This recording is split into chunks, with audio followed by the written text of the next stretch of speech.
Today we're looking at 10 NBA players who are still getting paid by their former NBA teams, even though most of them haven't played in years. And even more of them haven't played for the teams that they're getting paid by for even longer. Now, situations like this arise for a few reasons. When players either get waived by their team, the player and the team agree on a buyout, or in special cases which involve certain clauses in certain contracts. But first, I want to give a shout out to Keeps for sponsoring today's video. Now, Keeps is a company that's revolutionized the way men are treated for hair loss. They make it easy and deliver your medication straight to you every 3 months. So you can say goodbye to pharmacy checkout lines and awkward doctor visits. You can skip all that and they'll get you your hair loss medication delivered straight to your front door. Now, if you're worried about losing your hair and going bald one day, take note here that prevention is key. 2 out of 3 men will experience some form of male pattern baldness by the time they're 35, and the best way to prevent hair loss is to do something about it while there's still hair left to save. So, like I said, prevention is key. Keeps treatments can take up to 4 to 6 months or more to see results, so it's important that you start soon. Probably the best part that most people worry about is the fact that you don't have to go broke to avoid going bald. So if you like what you hear and you're ready to take action and prevent hair loss, go to keeps.com/sweat or click the link in the description to receive 50% off your first order. That's keeps.com/sweat. Shout out them for the sponsor. Now let's get into the video. We don't have to worry about the special cases though, because the only one that comes up is number 1,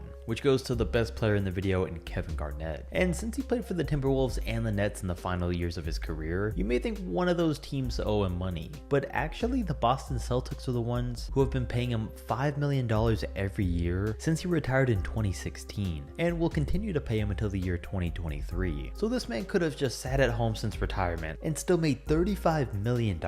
And this one happened because after he got traded from the Celtics, Boston still owed him that amount in deferred payments. So they came to an agreement that after he retired, they would give him $5 million a year over the next 7. It's just crazy to think that in even 3 years from now, Garnett will probably be in the Hall of Fame by that point, but still on the Boston Celtics payroll. And with some maths, I found that with this deal, he's making $15,000 a day, $104,000 a week, or $416,000 a month, not including any other jobs that he has right now. And this one was surprising to see because the Celtics are usually among the best in the league in terms of dealing contracts and trading players, so they usually don't find themselves in situations like these. Either way though, I'm sure that KG's loving his pass off these days. Then we gotta throw a number 1.5 in here, because I finished the video, then I remembered that Bosh is also still getting paid, even though he retired in 2016. Because remember, he signed his $118 million contract with the Heat in 2014, retired 2 years later, so they still owed him over $50 million.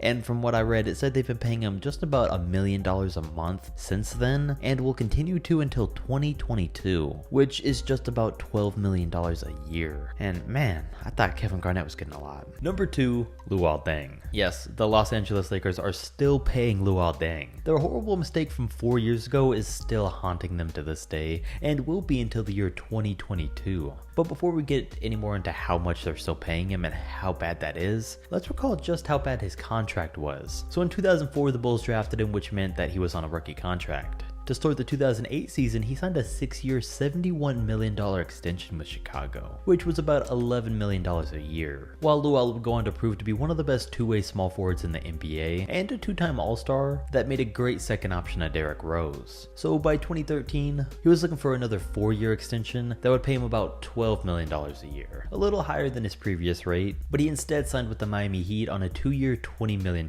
deal. This time a little less than his previous rate, and a little less than he wanted. But it made sense with how his game was going at the time. And in Miami, he was a pretty good second or third option. He wasn't the 20-point per game elite defender he was while he was an all-star in Chicago, but he was still solid. So one would only assume now that an aging Luol Deng would get offered, a little bit less money for a new long-term deal. But that's where the Lakers offered him 4 years and $72 million. They offered him by far the best deal of his career when he was playing the worst in it, putting him at about $18 million a year for no reason. And this was right around when they gave Timofey Mozgov a similar deal, before receiving a buyout in 2018 only because LeBron had joined the team so they could make a playoff push. And in his buyout, he agreed to a deal that gave back $7.5 million to the Lakers for some some insane reason, then agreed to a deal that would pay him $5 million a year over the next 3 seasons, which he got last year, this season, and will also get next year. One of the reasons he did accept this deal though was so he could still sign with another team after leaving LA, and that's how he played for the Wolves for 22 games in 2019. Number 3, Darren Williams. Okay, now Darren Williams was still getting paid by his former team, and his final payment from them just came in on July 1st of this year.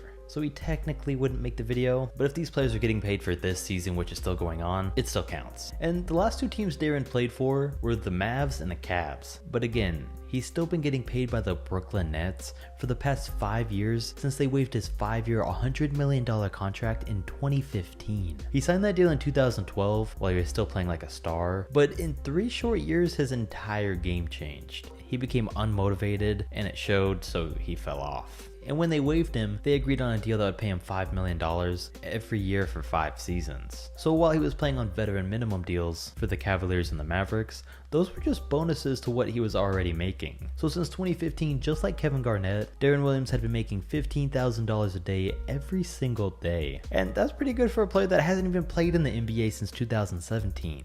It's not great for a player that was the same age and going head to head with Chris Paul as the best point guard in the league at one point, seeing how Chris Paul's still playing at an all-star level and making $40 million a year. But hey, $5 million a year to do nothing is nothing to complain about. Number 4, Josh Smith. And Josh Smith's another guy that finally just recently received his last payment from the Pistons after last playing for them in 2014. And this one was weird and insane that they just finally got done paying him in 2020. He had just finished his main run in the NBA with the Hawks, where he played for 9 seasons and really established his name. And coming off that, the Pistons signed him to a 4-year, $54 million contract, and the plan was for him to be their go-to guy. And he kinda was, on paper. He led the team in scoring and averaged a solid 16, 7, and 3, but on the court he was never the player that he was in Atlanta. He wasn't playing with the confidence he had there, and wasn't playing with the confidence of a $54 million player. He stopped trying on defense, still couldn't hit threes, still couldn't shoot free throws effectively, and at that point he was doing more harm than good for them. So after only a season and a half in 2015, the Pistons waived him. The thing was though that at this point he had $26 million left on his contract. So again, Detroit had to pay him $5 million a year every year until the full amount was paid back, making this year the final year. And in general, that's insane that he was getting paid for that long, but even crazier that he hasn't played in the league since 2016 and was getting that kind of money. Number 5, Monte Ellis. So as we know, the Paul George-led Pacers were always making deep playoff pushes, and it seemed like they were just a step or 2 away from taking things to the next level. Then when Lance Stevenson left the team, it left a void at shooting guard, and on top of that, they just needed more scoring on the team. Because with Paul George, David West, Roy Hibbert, and George Hill all in the starting lineup, PGU just wasn't getting enough help on offense. So they brought in Monte Ellis on a 4-year, $44 million contract. And it made sense at the time. Monte had just averaged at least 18 a game for the past 8 seasons. And for what he lacked on defense, Indiana had more than enough to make up for it on that end. So they brought him in, but something just never clicked. His first year for them, he started every game but only averaged 13 a game, and in his next year he was moved to the bench, only averaging 8 a game, almost instantly proving to the Pacers that they didn't get the player they thought they would. Then in that offseason, Paul George requested a trade. The team said